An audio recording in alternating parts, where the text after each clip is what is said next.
C'était attendu, je dirais même que c'était prévisible. Maintenant ça y est, il va y avoir de nouveaux tokens, de nouveaux listings sur le Maillard Exchange à partir du 31 janvier. Donc on va suivre tout ça et puis je vais t'expliquer ce qui va se passer. Regarde cette vidéo, de toute façon c'est des petites news à se mettre sous la dent avant le début et les listings. Je vais t'expliquer les petites annonces qui ont été faites. Abonne-toi à ma chaîne, tu likes, tu la cloche. Je devrais plus avoir à le dire en fait, Je devrais plus avoir à le dire, tu devrais le faire par toi-même. Faut toujours les prendre par la main. Je déconne, c'est bon, tranquille.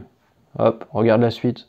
J'investis dans les cryptos pour être riche dans le futur. Paire de couilles dans le futal, ainsi soit-il. Mon bitcoin est mon couteau.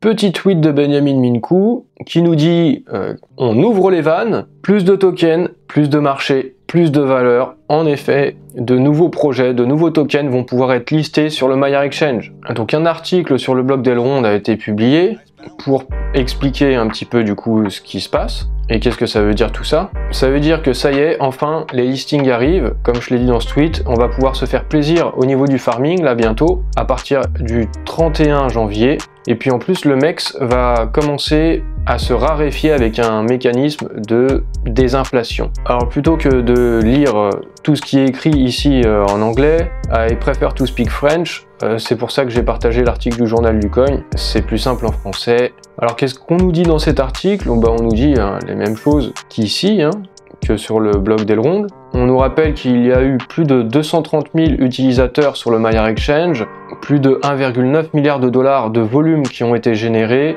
et une total value locked qui a dépassé le milliard de dollars. Mais bon, jusqu'ici, on n'a pas eu grand chose à se mettre sous la dent sur le Maillard Exchange, de l'EGLD, du MEX, le stablecoin USDC et le RIDE, le fameux listing du RIDE dont j'avais parlé sur ma chaîne. J'avais suivi ce listing et je vais suivre ce qui va venir aussi maintenant, à partir du 31 janvier. Parce que jusqu'ici, on n'avait pas grand chose à se mettre sous la dent, contrairement à d'autres blockchains, comme sur Solana, sur Avalanche, sur Phantom, sur les DEX de ces blockchains-là, il y a beaucoup plus de tokens. Et à partir du 31 janvier, le listing de jetons ESDT vont être opérationnels sur le Maillard Exchange. ESDT, pour ceux qui ne savent pas, c'est comme les jetons qui sont construits sur la blockchain Ethereum. On appelle ça les jetons ERC20 et donc sur la blockchain Elrond, on appelle ça les tokens ESDT. Donc les projets construits avec la technologie Elrond vont pouvoir être répertoriés sur le Maillardex. Donc il va y avoir plus d'échanges et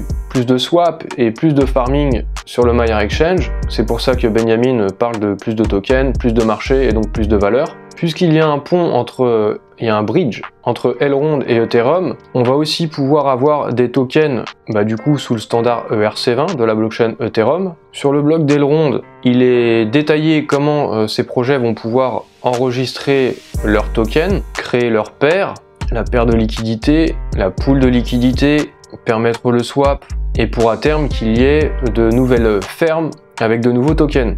Cependant, il va y avoir un certain nombre de barrières. N'importe quel projet ne pourra pas lister son token. Les projets devront fournir au minimum 100 000 $ de liquidité pour que la fonction de swap soit accessible. Et pour qu'une paire soit promue et puisse disposer de sa propre pool de liquidité, il faudra qu'il y ait un volume de transactions hebdomadaire qui soit supérieur à 1 million de dollars. Donc ça sécurise et ça fait en sorte qu'il y ait que des projets sérieux. En tout cas, ça évite que n'importe qui se pointe en créant son shitcoin, en créant son Elrond Shiba Doge ou son Flokimex pour arnaquer les gens et puis se tirer avec la caisse. Donc ça c'est une mesure pour protéger la communauté. Il y a une sorte d'accompagnement quand même et un encadrement de faire en sorte qu'il y ait une sélection des projets et des tokens. Également le mécanisme de burn qui avait déjà été annoncé depuis longtemps, de longs mois avant même que le Maillard Exchange soit disponible. On nous avait parlé d'un système de burn sur le MEX.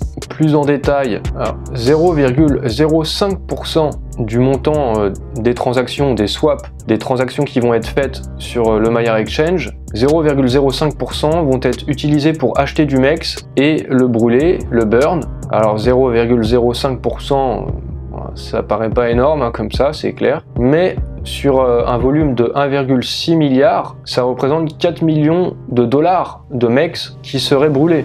Et pour rappel, jusqu'ici, il y a eu plus de 1,9 milliard de dollars de volume.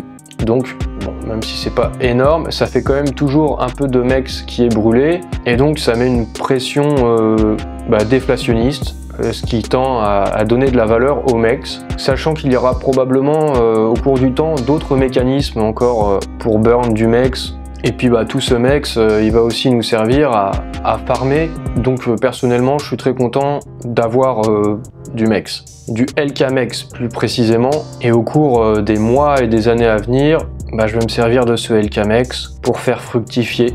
Une dernière petite nouvelle, également là très bientôt dans les prochains jours, il va y avoir un nouveau Battle of Shields afin de faire des tests avant le listing de nouveaux tokens. Qu'est-ce que c'est le Battle of Shields? Alors il y en avait déjà eu un en septembre dernier, c'est un stress test, ça sert à identifier les éventuels problèmes de sécurité, les bugs ou les failles. J'y avais participé, c'était sur le site battleofshields.com et ça m'avait permis à l'époque de voir un peu en avance à quoi ressemblerait aussi le Maiar Exchange. Et quand on participe au Battle of Shields, on peut avoir des petites récompenses aussi. Donc ça coûte rien si vous voulez y participer. On va suivre ça sur les prochains jours. Et puis suivez-moi sur Twitter.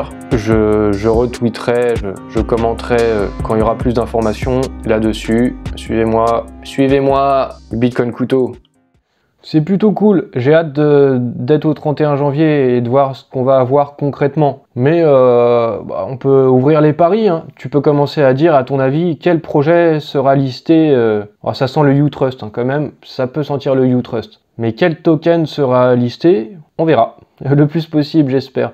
Tout ne va pas forcément être listé d'un coup, hein. Ça va venir au cours du temps. Et puis comme tu as vu, n'importe quel projet ne pourra pas être listé. C'est bien. Donc je vais suivre tout ça. Oublie pas de t'abonner, de me suivre aussi sur Twitter et puis de liker la vidéo. Et on se tient au courant pour la suite sur le Maiar Exchange.